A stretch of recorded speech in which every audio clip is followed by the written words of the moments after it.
मुकेश अंबानी और रतन टाटा नाम तो आपने सुना ही होगा। तो आज की वीडियो में हम भारत के दो ऐसे टाइकून्स के बारे में बात करने जा रहे हैं जिनमें से एक तो बहुत ही लेविश लाइफस्टाइल के साथ अपनी जिंदगी जीते हैं और दूसरे जो है वो बहुत ही आरामदायक जिंदगी जीते हैं।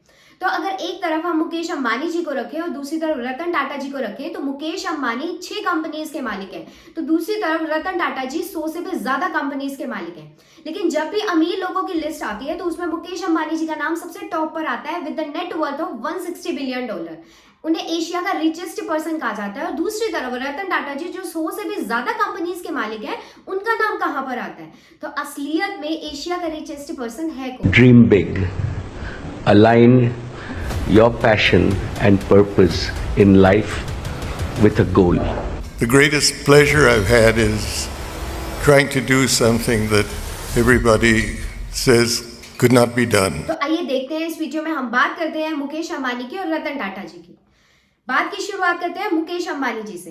अभी हाल में ही मुकेश अंबानी जी के छोटे बेटे अनंत अंबानी जी की शादी हुई, जिस शादी में मुकेश अंबानी जी ने पैसे को पानी की तरह बहाया और 5,000 करोड़ रुपए से भी ज्यादा पैसे शादी में लगा दिए। मुकेश अंबानी जी सिर्फ भारत के ही नहीं पूरे एशिया के रिचेस्ट पर्सन माने जाते हैं और उनकी नेट वर्थ फोर्ब्स के अकॉर्डिंग $160 बिलियन है। देखिए, मुकेश अंबानी और रतन टाटा जी के बारे में एक बात तो कॉमन है, दोनों ही सिल्वर स्पून लेकर पैदा हुए हैं, यानी कि दोनों को ही एक बहुत बड़ा बिजनेस पहले से ही मिल चुका था। दोनों के कंधे पे रिस्पॉन्सिबिलिटी थी कि वो इस बिजनेस को कैसे बड़ा बनाए। मुकेश अंबानी की बात करें तो मुकेश अंबानी जी का जन्म 19 अप्रैल 1957 को अदन में हुआ था, जो कि यमन में पड़ता है। मुकेश अंबानी जी के पिता थे धीरूभाई अंबानी। देखिए, 1957 में ही धीरूभाई अंबानी ने रिलायंस की नींव रख दी थी। उसमें उन्होंने 1 लाख रुपए लगाए थे और यहाँ पर उन्होंने मसाले के बिजनेस की शुरुआत की थी। लेकिन उन्हें धीरे धीरे ये पता लगने लगा था कि भारत जो है वो टेक्सटाइल इंडस्ट्री में आगे आने वाले टाइम में बहुत ही ज्यादा ग्रो करेगा। इसके बाद वो धीरे धीरे टेक्सटाइल इंडस्ट्री की तरफ भी बढ़ने लगे थे और पॉलिएस्टर जैसी चीजों की वो ट्रेडिंग करने लगे थे। इसका मतलब कि बाहर के देशों से वो उसे खरीदते थे और भारत में उसे यूज करते थे, लोगों को बेचा करते थे। लेकिन फिर आगे जाकर धीरूभाई अंबानी इसी पॉलिएस्टर को भारत में मैन्युफैक्चर भी करने लगे थे, क्योंकि इनका ये मानना था कि बाहर की कंट्रीज को पैसा देने से अच्छा हम भारत में ही अपना जो सामान है उसे पूरा बनाएं और अपनी जो टेक्सटाइल की इंडस्ट्री है उसे तेजी से ग्रो करें। देखिए, टेक्सटाइल की इंडस्ट्री में धीरूभाई अंबानी बहुत ही ज्यादा नाम कमा चुके थे और एक टाइम पर उन्हें भारत का टेक्सटाइल किंग भी माना जाता था। लेकिन जैसे ही टाइम आगे बढ़ने लगता है, धीरूभाई अंबानी को लगता है कि ये जो टेक्सटाइल की इंडस्ट्री है वो ज्यादा दिन तक नहीं टिकेगी। भारत में एक बहुत ही बड़ा चेंज आने वाला था और वो चेंज था पेट्रोकेमिकल का, एक बहुत ही बड़ा रेवोल्यूशन। और वो लाने वाले कौन थे? वो खुद धीरूभाई अंबानी जी थे। तभी 1981 में धीरूभाई अंबानी ने डिसाइड कर लिया था कि वो भारत की पहली पेट्रोकेमिकल रिफाइनरी खोलेंगे। और उनके बेटे मुकेश अंबानी जी को बचपन से ही बिजनेस का बहुत ज्यादा शौक था, जो कि पढ़ाई में भी बहुत ज्यादा तेज थे। वो उन्हें भारत वापस बुला लेते हैं अपने इस बिजनेस में सपोर्ट करने के लिए।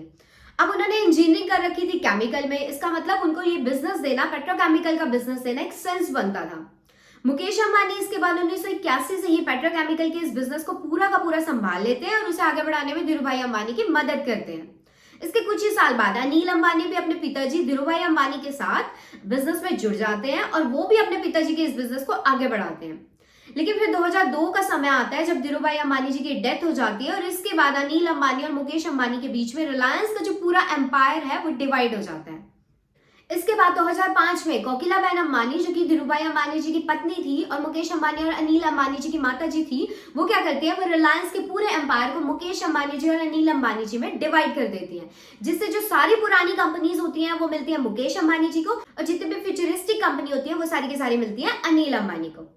क्योंकि मुकेश अंबानी जी को सारी पुरानी कंपनीज मिलती हैं तो मुकेश अंबानी के कंधों पर एक रिस्पॉन्सिबिलिटी आ जाती है कि वो कैसे सारी पुरानी कंपनीज को आगे बढ़ाएंगे। लेकिन पेट्रोकेमिकल के बिजनेस में मुकेश अंबानी जी जीनियस बन चुके थे और भारत के बिजनेस सेक्टर में उनका बहुत बड़ा नाम भी बन चुका था। मुकेश अंबानी जी इसके बाद अपने पेट्रोकेमिकल के बिजनेस को बहुत तेजी से आगे बढ़ाते हैं और अपने इस बिजनेस को वो धीरे धीरे ब्रांच करने की भी कोशिश करते हैं। अब आपको यहाँ पर एक बात समझने की जरूरत है कि ये जो बड़े बड़े लोग होते हैं, ये जो बड़े बड़े बिजनेसमैन होते हैं, बिलियनियर्स होते हैं, ये बहुत ही ज्यादा फ्यूचरिस्टिक होते हैं, यानी कि फ्यूचर के बारे में पहले से ही सोच लेते हैं कि भारत में क्या नया आने वाला है, वर्ल्ड में क्या नया आने वाला है। जब जब आप किसी बड़े आदमी के बारे में पढ़ेंगे ना तो आपको एक चीज कांस्टेंट दिखेगी कि वो फ्यूचरिस्टिक होते हैं। रिलायंस इंडस्ट्रीज के मालिक मुकेश अंबानी जी का इस कंपनी में 48% से 50% का स्टेक है। ये भारत के कई सेक्टर में बहुत ही सारे चेंजेस लाता है। लेकिन फिर 2016 का टाइम आने वाला था और ये वही टाइम था जब भारत में जियो लॉन्च होने वाला था और जियो की जो कहानी है वो बहुत ही ज्यादा इंटरेस्टिंग है, क्योंकि 3G 2G का जो बिडिंग होता था पहले कि कौन इसे सबसे पहले खरीदेगा, कौन इसके राइट्स लेगा, तो सारी कंपनीज जो थी 2015 के टाइम में वो 2G और 3G के पीछे पागल हो चुकी थी। लेकिन उसी टाइम इन्फोटेल जो कंपनी थी, ये बहुत ही इंपॉर्टेंट कंपनी थी, ये 4G पर बिड कर रही थी और 4G एक नया चीज था भारत में, लेकिन इन्फोटेल बहुत ही एक्साइटेड थी इसके पीछे और वो लॉन्च बिड करती है इस 4G में और वो पूरा का पूरा बिड जीत जाती है। और आप सोच सकते हैं कि इसके मालिक कौन बन जाते हैं। इन्फोटेल का आधे से ज्यादा जो शेयर होता है वो जियो खरीद लेता है, यानी कि वो कौन खरीद लेता है, मुकेश अंबानी जी। जब मुकेश अंबानी जी की कंपनी जियो इस इन्फोटेल को एक्वायर कर लेती है तो उसके बाद मुकेश अंबानी जी और भी ज्यादा अमीर आदमी बन जाते हैं। आपको याद होगा वो टाइम जब जियो फ्री में इंटरनेट सर्विसेज प्रोवाइड किया करता था। अब जिस भी सेक्टर में हम देखें तो मुकेश अंबानी जी मौजूद है, चाहे वो अजियो हो, अजियो से लेकर Jio mart, Jio cinema, Jio Saavn, Voot, INBC, Colors TV, book my show और ऐसी ही बहुत सारी कंपनीज हैं जिनमें या तो मुकेश अंबानी जी मालिक है या इन कंपनीज में इन्होंने अपना एक बहुत ही बड़ा स्टेक होल्ड किया हुआ है। अब देखिए कितना पैसा है मुकेश अंबानी जी के पास। जब धीरू भाई अंबानी जी की डेथ हुई थी तब उनकी नेटवर्थ $25 बिलियन बताई जा रही थी। आज उनके बेटे मुकेश अंबानी की नेटवर्थ $160 बिलियन पर पहुंच चुकी है सिर्फ और सिर्फ 22 साल में। क्या किया ऐसा मुकेश अंबानी जी ने और इतने पैसे कैसे कमाए, वो क्या करते थे? बहुत सारे लोग बोलते हैं कि अपनी बेटी की शादी में इतना पैसा लगा दिया, इससे वो गरीबों की मदद भी कर सकते थे। तो मैं आपको बता दूं कि 2010 में ही रिलायंस फाउंडेशन की शुरुआत की गई थी और 2010 से लेकर 2020 तक की अगर हम बात करें तो $1 बिलियन से भी ज्यादा मुकेश अंबानी इस बिजनेस में दे चुके हैं। मतलब इससे वो चैरिटी भी करते हैं। ये जो रिलायंस फाउंडेशन है ये कई सारे लोगों की कई सारी सेक्टर में हेल्प कर चुका है, चाहे वो हेल्थ केयर सेक्टर हो, चाहे वो एजुकेशन सेक्टर हो या कोई सा भी सेक्टर हो। ये फाउंडेशन जो है वो गरीब लोगों की बहुत ज्यादा मदद करती है। तो ये थी मुकेश अंबानी जी की बात कि कैसे उन्होंने अपने बिजनेस को ऐसे डेवलप किया और कैसे वो चैरिटी करते हैं। अब हम बात करते हैं उस महापुरुष की जिसके बारे में आप जितना जानेंगे ना उतने हैरान होते जाएंगे। जी हाँ, हम बात करने जा रहे हैं रतन टाटा जी के बारे में। देखिए, एक कहावत है कि कुछ लोग पैसा कमाते हैं और बाद में उस पैसे से लोगों की मदद करते हैं, और कुछ लोग ऐसे होते हैं जो पैसा कमाते ही इसलिए हैं ताकि वो लोगों की मदद कर सके। तो हमारे रतन टाटा जी आते हैं दूसरी कैटेगरी में। रतन टाटा जी की इस एम्पायर की शुरुआत की थी जमशेदजी टाटा ने 1874 में, जब जमशेदजी टाटा ने एक टेक्सटाइल बिजनेस पर एंट्री मारी थी। अपने टेक्सटाइल बिजनेस को वो बहुत ही तेजी से बढ़ाने लगे थे। पूरी दुनिया में उन्होंने टेक्सटाइल बिजनेस में जो वर्कर्स काम करते थे ना उनको देखा था, और जमशेदजी टाटा शुरू से इस वर्क कल्चर को बदलना चाहते थे। वो अपने जो वर्कर्स थे उन्हें बहुत ही अच्छी अच्छी फैसिलिटीज देना चाहते थे। जमशेदजी टाटा का ये जो एम्पायर था वो धीरे धीरे बढ़ाने लगे थे। वो इसे भारत की अलग अलग जगहों पर ब्रांच करने लगते हैं और भारत को डेवलप करने में बहुत ही ज्यादा मदद करते हैं। उनका मानना था कि जब भारत डेवलप होगा तभी भारत के लोग भी डेवलप होंगे और तभी भारत आगे बढ़ेगा। तभी वो अपनी जितनी भी स्ट्रैटेजीज लगाते हैं अपने बिजनेस के, वो सारे के सारे भारत को डेवलप करने के लिए इन्वेस्टमेंट करते थे।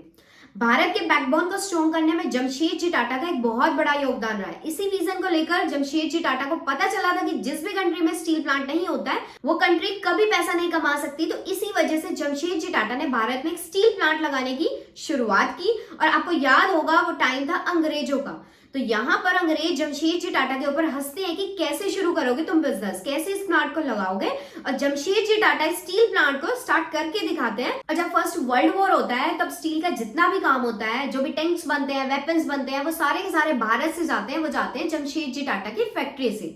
अब हमारे जो महापुरुष है रतन टाटा जी, वो इस टाटा ग्रुप को 1961 में ज्वाइन करते हैं। उन्हें भी बचपन से ही बिजनेस का बहुत ज्यादा शौक था, लेकिन इनके अंदर भी गरीब लोगों की मदद करने की जो सोच थी ना, जो कैपेबिलिटी थी, वो भी कूट कूट कर भरी हुई थी।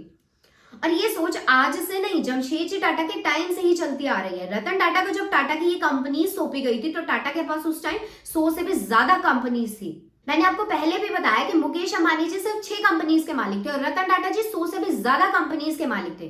उन्होंने अपनी इन सारी कंपनीज को प्रॉफिटेबल बनाया, उन्होंने अपनी सारी कंपनीज को तेजी से ग्रो किया और आज उनकी कंपनीज 150 से भी ज्यादा कंट्रीज में अपना बिजनेस कर रही है। आज रतन टाटा जी की कंपनी की अगर हम बात करें तो उनकी कंपनीज में 10 लाख से भी ज्यादा एम्प्लॉयज काम कर रहे हैं। अगर आप अंबानी ग्रुप के एम्प्लॉयज को, अगर आप आदित्य बिरला ग्रुप को ज्वाइन करें, SBI को ज्वाइन करें, HDFC को ज्वाइन करें और सारे एम्प्लॉयज को मिला देंगे ना, तब भी आप रतन टाटा के एम्प्लॉयज से कम्पीट नहीं कर पाएंगे, क्योंकि 10 लाख तक पहुंचेगा ही नहीं है आंकड़ा। आप सोच के देख सकते हैं कि इनकी ये जो 100 कंपनीज हैं जो कि आज भारत के हर सेक्टर में आगे हैं, हर सेक्टर में सारी कंपनीज को ये पीछे छोड़कर टॉप पर हैं। तो कितना पैसा कमाते होंगे रतन टाटा और कितना पैसा कमाती होगी रतन टाटा की ये कंपनीज। लेकिन फिर भी जब फोर्ब्स की लिस्ट आती है richest man of the India, richest man of the Asia, कहीं पर भी रतन टाटा जी का नाम नहीं आता। ऐसा क्यों? क्योंकि जो ये टाटा सन्स है, जो सबसे ज्यादा पैसा कमाता है टाटा के ग्रुप में, उसमें सिर्फ और सिर्फ 0.83% स्टेक ऑन करते हैं रतन टाटा जी। आज भी अगर आप गूगल पर सर्च करेंगे रतन टाटा जी की नेटवर्थ, तो आपको ये कुछ बिलियन यानी कि 2-4 बिलियन डॉलर के आसपास ही दिखाई देगी। तो क्यों इतना कम स्टेक ऑन करते हैं रतन टाटा जी? जैसा कि मैंने पहले बताया कि ये सिर्फ और सिर्फ गरीबों की मदद करने में बिलीव करते हैं। इनकी जो मेजॉरिटी है, टाटा सन्स की जो मेजॉरिटी है, वो अलग अलग चैरिटी ओन करती है। जैसे सर दोबारजी ट्रस्ट जो है वो 28% ओन करती है, रतन टाटा ट्रस्ट वो 23% ओन करती है, और ऐसे ही बहुत सारे ट्रस्ट हैं, यानी कि अपना कमाया हुआ बहुत सारा पैसा ये लोगों की भलाई में लगा देते हैं। वेल्थ के मामले में भले ही कोई मुकाबला कर सकता है रतन टाटा जी से, लेकिन फिलांथ्रपी के मुकाबले में पूरी दुनिया में, आज तो मैं मुकेश अंबानी जी से कंपेयर कर रही हूँ, उनको पूरी दुनिया का कोई भी बिलियनर रतन टाटा जी से कंपीट नहीं कर सकता, क्योंकि इस रेस में रतन टाटा जी अकेले दौड़ रहे हैं। क्योंकि एक तरफ आप देखेंगे कि जहां आज के टाइम में सारे बिलियनर्स कमाने की रेस में दौड़ रहे हैं, वहीं हमारे रतन टाटा जी लोगों की मदद करने वाली रेस में दौड़ रहे हैं। जहां एक तरफ हम देखते हैं कि मुकेश अंबानी जी 16,000 करोड़ के बंगले में रहते हैं, जब उनकी वाइफ का बर्थडे आता है तो उन्हें 3 जेट गिफ्ट किए जाते हैं, जब उनके बेटे की शादी आती है तो उसमें 5,000 करोड़ रुपए लगाया जाता है। तो वहीं दूसरी तरफ जो हमारे रतन टाटा जी है, वो एक बहुत ही सिंपल से फ्लैट में रहते हैं, वो बहुत ही कम न्यूज मीडिया में आते हैं और न्यूज मीडिया से बहुत ही ज्यादा दूर रहते हैं। अब ये सोच के देखिए कि अगर आज रतन टाटा जी इतने बड़े फिलांथ्रपिस्ट नहीं होते तो उनसे बड़ा अमीर पूरी दुनिया में कोई भी नहीं होता, लेकिन रतन टाटा जी ने कभी भी अमीर बनने का सपना देखा ही नहीं। उन्होंने सपना देखा तो लोगों की मदद करने का, और वो ठीक वही कर रहे हैं। फैक्चुअली देखें तो मुकेश अंबानी जी और रतन टाटा जी को आप इस फील्ड में, फिलांथ्रपिस्ट के फील्ड में कभी कंपेयर कर ही नहीं सकते।